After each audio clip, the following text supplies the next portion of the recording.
जय हिंद दोस्तों, आइए आप सबका स्वागत है लेक्चर नंबर 9 में। आज हम करेंगे दिल्ली पुलिस के जीके के मिक्स 25 क्वेश्चंस। ओके, तो जिसने अभी तक सब्सक्राइब नहीं किया चैनल को वो करेंगे और एसएससी प्रेप कॉर्नर के साथ जुड़ेंगे। तो चलिए देखते हैं अब तक का रिपोर्ट कार्ड। तो हमने लेक्चर 1, 2, 3, 4, 5, 6, 7, 8 ये सारे कंप्लीट कर लिए हैं और आपको प्लेलिस्ट भी बना के दी जा रही है। तो एक ही प्लेलिस्ट में सारे लेक्चर्स हैं उसमें, ठीक है। जितने अभी तक किए हैं वो सारे मिल जाएंगे आपको उसमें। और आज हम करेंगे लेक्चर नंबर 9, ठीक है। तो चलिए शुरू करते हैं हमारे लेक्चर नंबर 9 को। एक और बात बता दूं मैं आपको, देखिए लेक्चर नंबर 1 से लेकर 8 तक हमने ज्यादातर फोकस स्टेटमेंट वाले क्वेश्चंस के ऊपर किया है, ठीक है, कि स्टेटमेंट 1, 2, 3 इस तरह से। बट लेक्चर नंबर 9 में जो है वो वन लाइनर्स क्वेश्चन ज्यादा होंगे, क्योंकि हमें बेसिक क्वेश्चंस भी करने पड़ेंगे, ठीक है। कई बार ऐसा होता है कि हम सारे मतलब स्टेटमेंट वाले या डिफिकल्ट टॉपिक्स को करते रहते हैं, फिर हम इजी वाले टॉपिक्स भूल जाते हैं, ठीक है। तो उन्हें भी रिमाइंड करना चाहिए। तो आज थोड़े क्वेश्चंस इजी हैं, बट ऐसा नहीं है कि बिल्कुल ही इजी हैं। ओके, तो लेवल तो निकलेंगे सबके। चलिए देखते हैं। Which state in India has the largest area. बहुत ही बेसिक क्वेश्चन है, ठीक है, बट फिर भी कुछ लोग ऐसे होंगे जो भूल गए होंगे। ओके, तो लार्जेस्ट एरिया है हमारा राजस्थान का। ओके, और लार्जेस्ट पॉपुलेशन, सबसे ज्यादा पॉपुलेशन कहाँ है, वो है उत्तर प्रदेश में, यूपी में। और सबसे ज्यादा फॉरेस्ट एरिया, ठीक है, वो है मध्य प्रदेश का। Forest area in kilometres. Okay, तो चलिए नेक्स्ट क्वेश्चन करते हैं। इसके बाद हम the highest peak of Western Ghats. Highest peak कौन सी है वेस्टर्न घाट्स की? Dodda Betta, Mount Kanchenjunga, Mount Everest और अनाईमुड़ी। देखिए माउंट कंचनजंगा जो है वो इंडिया की हाईएस्ट पीक है। ओके, एवरेस्ट जो है वो वर्ल्ड की है। और अनाईमुड़ी जो है वो अन्नामलाई हिल्स की है, जो कि वेस्टर्न घाट्स का पार्ट है। ओके, तो ऑप्शन डी इसका सही आंसर आ जाएगा। दोडा बीटा किसकी हाईएस्ट पीक है? नीलगिरी माउंटेन्स की हाईएस्ट पीक है दोडा बीटा। ओके, मैं लिख देता हूं यहाँ पे नीलगिरी माउंटेन्स की, नीलगिरी हिल्स की। ओके, तो तमिलनाडु में पाए जाते हैं, ठीक है। और देखिए एक और आपको बात बता दूं मैं, जो वेस्टर्न घाट्स और ईस्टर्न घाट्स हैं वो कहाँ पे मिलते हैं? नीलगिरी हिल्स में ही मिलते हैं। Okay, the largest share of the net national product in India comes from the. कहां से आता है? प्राइमरी सेक्टर जिसे हम एग्रीकल्चर से रिलेट करते हैं, ठीक है। सेकेंडरी सेक्टर है जो इंडस्ट्री से रिलेट करते हैं, और टर्शियरी सेक्टर है वो सर्विसेज से रिलेट करते हैं, या फिर नन ऑफ द अबव। तो देखिए आता तो होगा कहीं ना कहीं से, नन ऑफ द अबव नहीं हो सकता है। ओके, तो देखिए टर्शियरी सेक्टर से सबसे ज्यादा आती है इनकम, और जो प्राइमरी सेक्टर है वहां पे सबसे ज्यादा लोग एम्प्लॉयड हैं। ओके, याद रखेंगे। चलिए नेक्स्ट क्वेश्चन करते हैं। Inflation is best described as. Option A decrease in the general price level, increase in the value of money, sustained increase in the general price level, या फिर decrease in the supply of money. तो क्या answer होगा इसका? Inflation is best described as, तो option C, sustained increase in the general price level. Okay, याद रखेंगे। The chemical symbol for the element tungsten is. देखिए ये सारे बेसिक क्वेश्चंस हैं, एंड मैं गारंटी ले सकता हूं कि बीच में से कुछ ऐसे होंगे जिन्हें ये भी नहीं आते होंगे। आते तो होंगे, मतलब भूल भी गए होंगे कुछ तो बेसिक क्वेश्चंस भी याद रखने हैं। और दिल्ली पुलिस के एग्जाम में बेसिक क्वेश्चंस भी आएंगे आपको 50 में से, ठीक है। ऐसा नहीं कि 50 के 50 क्वेश्चंस वो स्टेटमेंट वाले ही पूछेंगे, वन लाइनर्स ज्यादा होंगे। ओके, तो ये टी एल है, टी आई है, टी यू और डब्ल्यू। तो टंगस्टन का सिंबल होता है डब्ल्यू। ओके, क्वेश्चन नंबर 6 है, a person standing on a railway platform hears the whistle of an approaching train. Okay, the pitch of the whistle heard by the person is higher than the actual pitch. Okay, this phenomenon is known as। ये किस चीज की definition है, मतलब किस चीज की example देके बताया गया है? Bernoulli's principle, Newton's law of motion, Doppler's effect, या फिर आर्किमिडीज प्रिंसिपल। आर्किमिडीज प्रिंसिपल मैंने आपको बताया था ना पिछले लेक्चर्स में, जिसने देखे होंगे उसे पता होगा। देखिए ना तो ये न्यूटन का कोई लॉ है, ना ये बर्नौलीज प्रिंसिपल है। ओके, इसे बोलते हैं डॉपलर्स इफेक्ट, ठीक है, याद रखेंगे। और बर्नौलीज प्रिंसिपल और न्यूटन्स लॉ ऑफ मोशन हम बैच में करेंगे, आपको डिटेल में बताऊंगा मैं। Okay, the main component of LPG liquefied petroleum gas is. Main component क्या होता है एलपीजी का? मीथेन है, इथेन है, ब्यूटेन है, प्रोपेन है। देखिए फंस जाएंगे इस क्वेश्चन में मैक्सिमम बच्चे, तो इसका option number C, butane. Okay, और सीएनजी में कौन सा होता है? मीथेन। ओके, सीएनजी में होता है मीथेन, याद रखेंगे। अगर एलपीजी पूछा होगा तो ब्यूटेन, और सीएनजी पूछा होगा तो मीथेन। सीएम से याद रखेंगे, सीएनजी मीथेन। ओके, और ब्यूटेन तो दूसरा होगा एलपीजी वाला, चलिए नेक्स्ट क्वेश्चन करते हैं। The term tsunami is a Japanese word which means, tsunami का क्या मीनिंग होता है? जैपनीज वर्ड है और ये याद रखेंगे। जैसे मानसून कौन सा वर्ड है? मानसून एक विंड है, कौन सा वर्ड है ये? अरेबिक वर्ड है। ओके, और वैसे ही जैपनीज कौन सा वर्ड है? सॉरी, सुनामी कौन सा वर्ड है? जैपनीज वर्ड है। तो sea waves, tidal waves, earthquake waves या हार्बर वेव्स, तो ऑप्शन डी। तटों पे आती है वो, ठीक है, तट पे आएगी समुद्र के किनारे तो हार्बर वेव्स। क्वेश्चन नंबर 9 है, which phenomena causes the twinkling of stars? Okay, twinkling of stars कौन सा फिनोमिना करता है? ऑप्शन ए है reflection of light, scattering of light, atmospheric refraction of light या डिस्पर्जन ऑफ लाइट। तो आपने पढ़ा होगा option C, atmospheric refraction of light. ये तो एग्जांपल है इसके। Okay, the functional unit of kidney is neuron, alveolus, nephron या फिर ग्लोमेरुलस। ग्लोमेरुलस, ठीक है, ग्लोमेरुलस, नेफ्रॉन, एल्वोलस या फिर न्यूरॉन। देखिए, न्यूरॉन और नेफ्रॉन को कई बच्चे कंफ्यूज हुए होंगे इसमें, ठीक है। तो ऑप्शन नंबर बी और डी तो आपको पता नहीं होगा, और ए भी नहीं होगा। नेफ्रॉन होती है इसकी functional unit. Okay, the SI unit of measuring the intensity of light is what, lumen, candela, lux. Lux साबुन ठीक है, लक्स साबुन वाला नहीं है। ओके, तो option C candela. Okay, SI unit for measuring the intensity of light is candela. One liners है, इसमें कुछ भी नहीं है समझाने वाला दोस्त। ओके, ये आपको याद रखने पड़ेंगे। The headquarters of the International Labour Organization ILO is located in New York USA, London UK, Geneva Switzerland या फिर रोम इटली। देखिए, लेबर ऑर्गेनाइजेशन है ना, तो लेबर्स ऐसे याद रख लेना, स्विट्जरलैंड के सबसे अच्छे होते हैं labours. Okay, the security and exchange board of India, जिसे हम SCBI से भी बोलते हैं, primarily regulates which sector? Banking sector, insurance sector, capital market या फिर स्टॉक मार्केट या फिर फॉरेन ट्रेड? तो कैपिटल मार्केट। ओके, देखिए आपके स्टैटिक जीके की तरह से हैं क्वेश्चंस। ओके, तो इस तरह के क्वेश्चंस की ज्यादा वेटेज होती है, मतलब कुछ भी पूछ लिया कहीं से भी, ठीक है। तो आपको इस तरह के क्वेश्चंस भी करने हैं। तो क्वेश्चन नंबर 14 है, the term doab refers to, जो पंजाब रीजन से होते हैं उन्हें पता होता है दोआब का मतलब, ठीक है।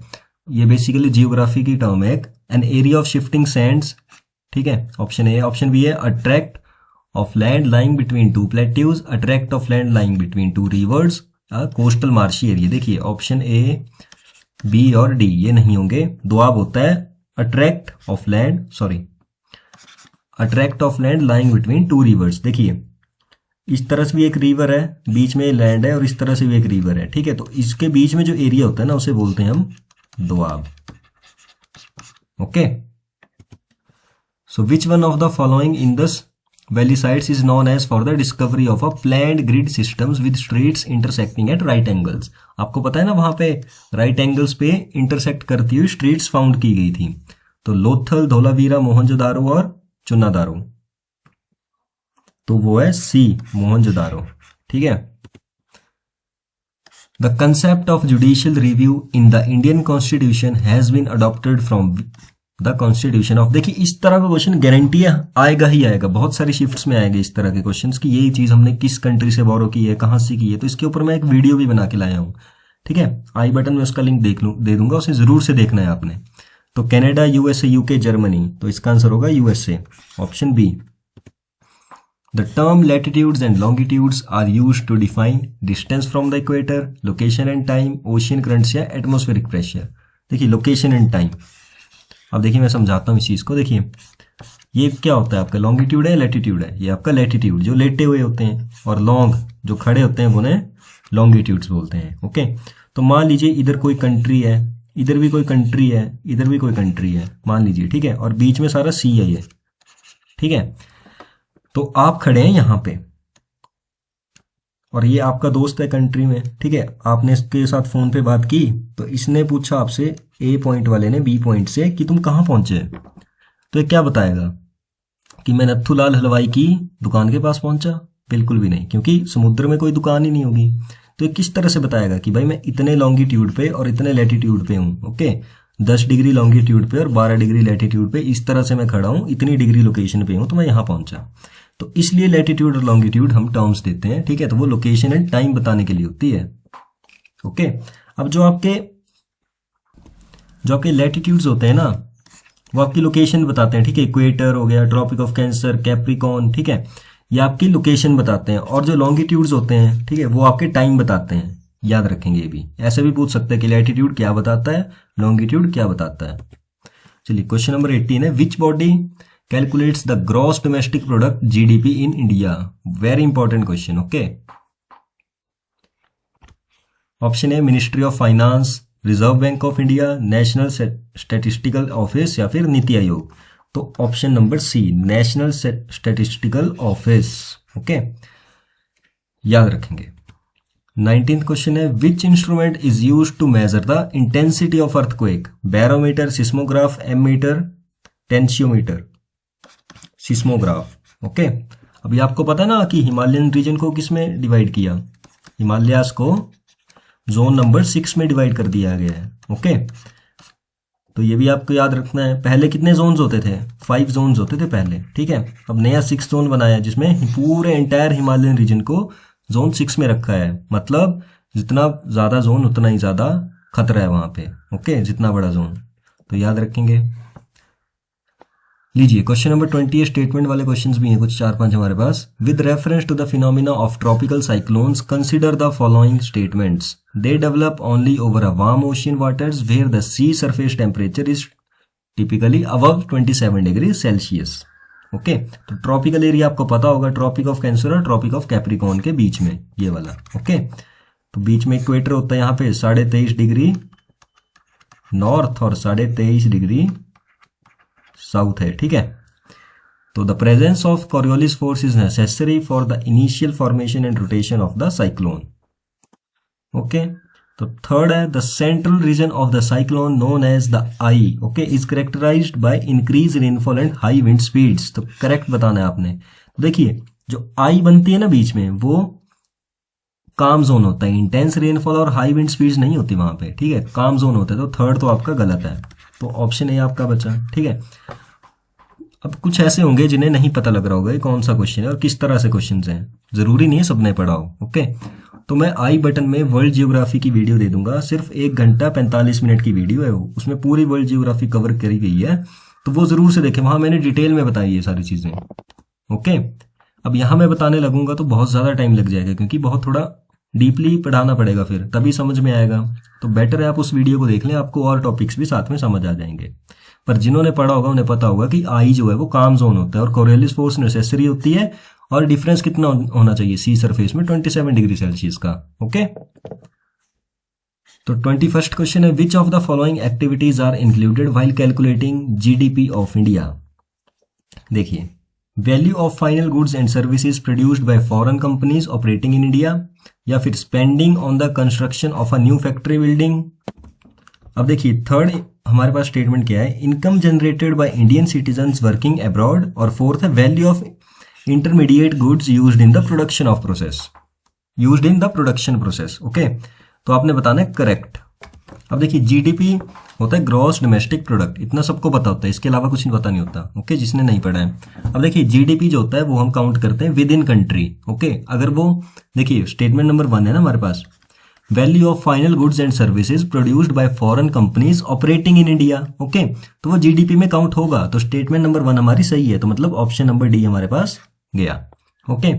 अब देखिए spending on the construction of a new factory building, तो क्या ये जीडीपी में काउंट होगा? बिल्कुल नहीं होगा, क्योंकि इससे डबल काउंटिंग हो जाएगी, ओके। अब देखिए income generated by Indian citizens working abroad, तो वर्किंग अब्रॉड वाला तो नहीं होगा count.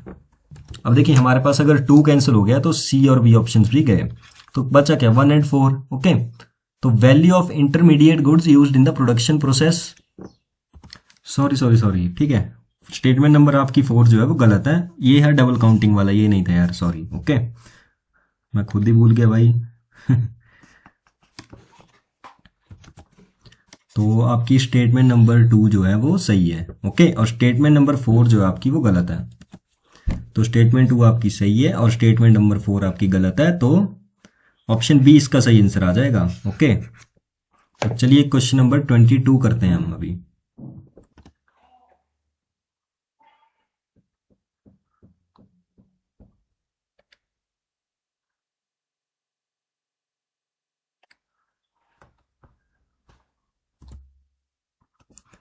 Which of the following provisions were added to the constitution by 73rd and 74th constitutional amendments act. Okay, तो फर्स्ट है हमारे पास reservation of seats for scheduled caste and scheduled tribes. Okay, second है establishment of the state finance commission, third है establishment of state election commission, और fourth है reservation of not less than 1/3 of the total seats for women.